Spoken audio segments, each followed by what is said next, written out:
Je m'appelle Khaoula Youssef et Wouti par mariage. Je suis arrivée en France en 2006 pour faire des études en climatologie par une bourse d'État pour un master et doctorat. Finalement, ça n'a pas été marché parce que l'État voulait que je revienne avant de terminer les études. J'ai refusé. Du coup, je suis restée sur mon compte. Je suis là pour l'instant sans faire les études. J'ai fait mon master, mais je n'ai pas pu terminer parce que mes études c'était sur le changement climatique en Syrie. Malheureusement, je ne peux plus travailler sur le même sujet. Du coup, j'ai dû arrêter les études.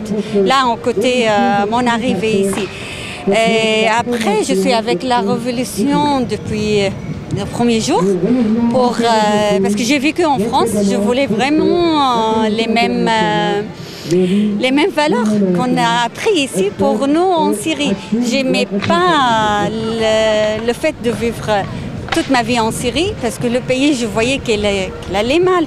Mais avec la révolution, j'ai espéré que ça va changer, qu'on va arriver un jour à dire on est syrien avec fierté.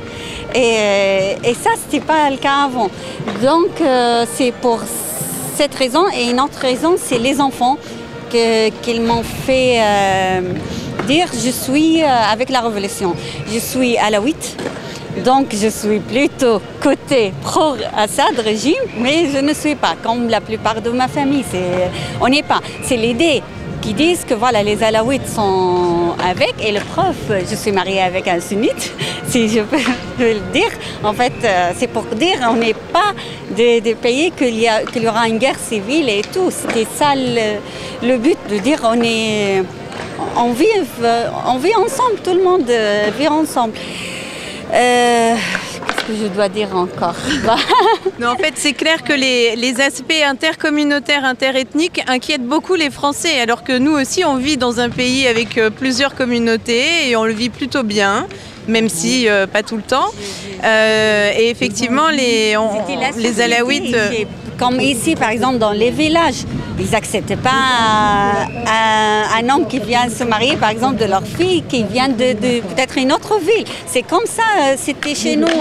Le fait, c'est société que, voilà, on est des Alaouites, on se marie avec les Alaouites, les sunnites, on sunnites, chrétiens, comme ça.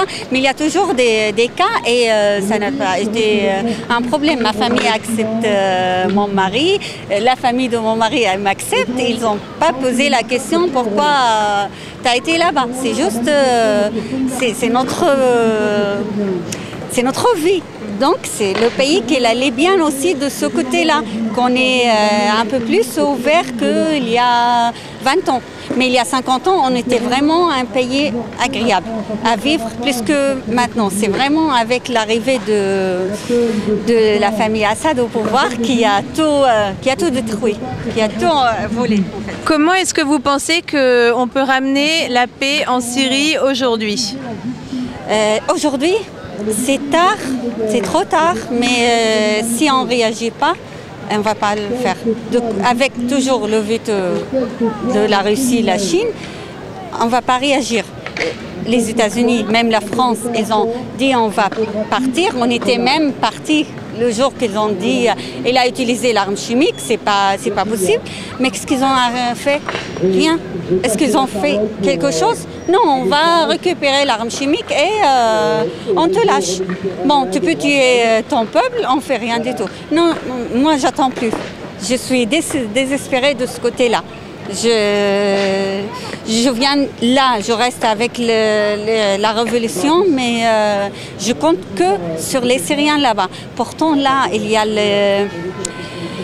les côtés qu'il y en a des groupes islamistes extrêmes et qui m'inquiètent aussi plus parce que je suis persuadée qu'ils sont liés avec le régime.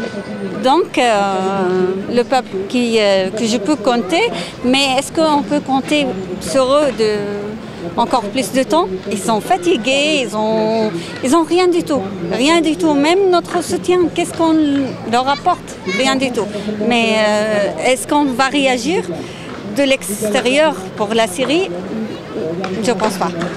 Est-ce que du coup vous pensez qu'une intervention humanitaire, elle est nécessaire, vitale et urgente aujourd'hui, le 19 octobre 2013? Elle est nécessaire, mais je ne suis pas partie pour dire il y aura. On n'a pas. Non, mais il y a 10 millions de Syriens qui sont réfugiés en Syrie. On ne va pas parler des morts et des réfugiés à l'extérieur. C'est les Syriens. Ma famille habite dans un endroit où elles peuvent, on va dire, 10 000 personnes. Il contient maintenant 200 000 personnes qui viennent d'autres villages, d'autres villes, qui vivent tous ensemble pour une famille normalement de 3-4 personnes. Mais là maintenant, ils sont 20 pour la même nourriture, on va dire, si ça se trouve. On ne va pas parler des choses qu'on est maintenant en Syrie. On a l'impression qu'on est au début du 19e siècle, pas 21e siècle. On est vraiment retourné à l'arrière, mais des centaines d'années. Et je suis sûre que oui, une aide humanitaire, c'est urgent, mais ça ne va pas le faire. Je ne suis pas optimiste de ce côté-là. L'endroit où se trouve ma famille, c'est la côte, qui est, on va dire, assez stable par rapport aux autres villes. Mais c'est pas facile. Ça veut dire que je ne peux pas appeler ma mère tous les jours. C'est tous les 2-3 mois que peut-être ça répond une fois et c'est toujours enregistré. Je ne peux pas parler clairement. Je ne peux pas dire que je vais envoyer de l'argent. Il faut trouver quelqu'un pour arriver à les transférer de l'argent de l'intérieur de la Syrie et qui peut accéder par la Turquie, avoir récupéré de l'argent. Quelquefois, ça lui coûte plus que l'argent qu'il va le récupérer. Mais eux, ils font ça. Ils font ça parce qu'ils savent qu'on va aider les gens. Mais ce n'est pas tous les jours, ce n'est pas tous les mois que j'arrive à envoyer ou mon frère qui est ici aussi. On ne peut pas avec notre vie ici. C'est vraiment si on vit à l'essentiel, on n'arrivera pas aussi à envoyer. Mais ce qui est bien aussi, 100 € là, ça fait rien, mais là-bas, ça fait vivre une famille pour des mois. Et du coup, pardon. Ouais, non, c'est bon. Et du coup, au téléphone, quand vous savez que vous ne pouvez pas parler et vous apprenez comme ça, votre mère vous donne des nouvelles des gens de votre famille qui sont morts et c'est la seule. Est mort parce qu'il est avec l'armée syrienne, il est mort, mais on n'a pas récupéré le corps parce qu'on doit payer pour ça. Il y a le mari de ton ami, mon ami à moi, qui était chez lui. La ville a été bombardée, il est mort comme ça. Oui, j'apprends que tout ça. Qu'est-ce qu'on fait? Est-ce qu'on entend que de mariage, de naissance? Non, on entend qui est mort. On était là-bas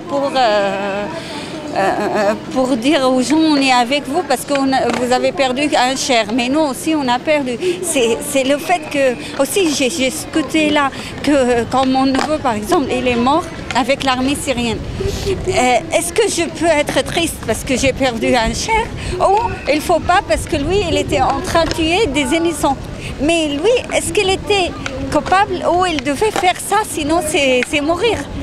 On est entre les deux. Comment réagir, comment faire? Je ne sais pas.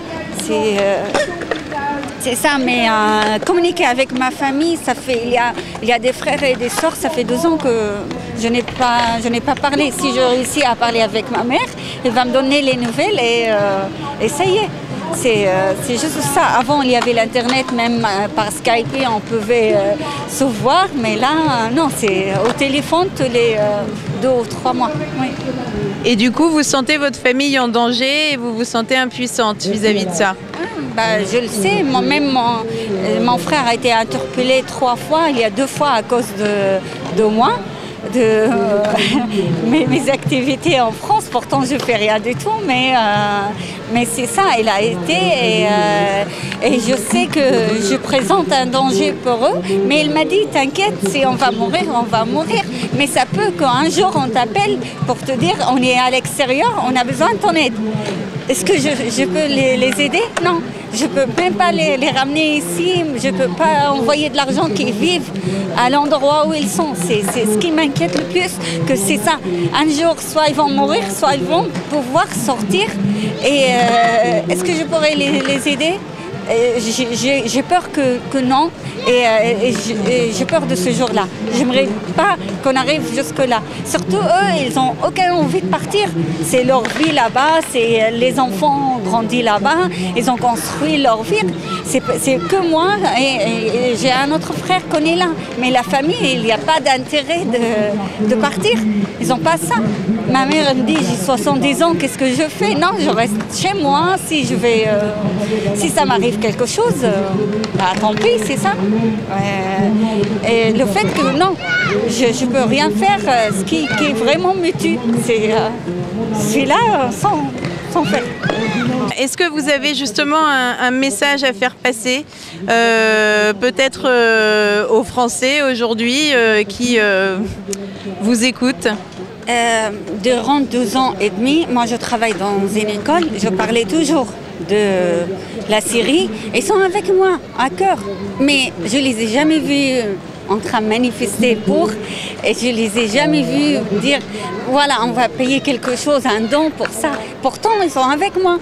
Je sais qu'ils me soutiennent, mais en parole comme ça. Ah, c'est malheureux, qu'est-ce qui arrive? Et c'est fini. Est-ce que je leur dis quoi? Allez, il faut faire quelque chose? Non.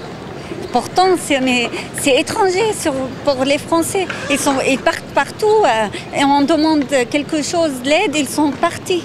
Mais pour la Syrie, je ne vois pas. Non, je ne peux pas adresser un message comme ça.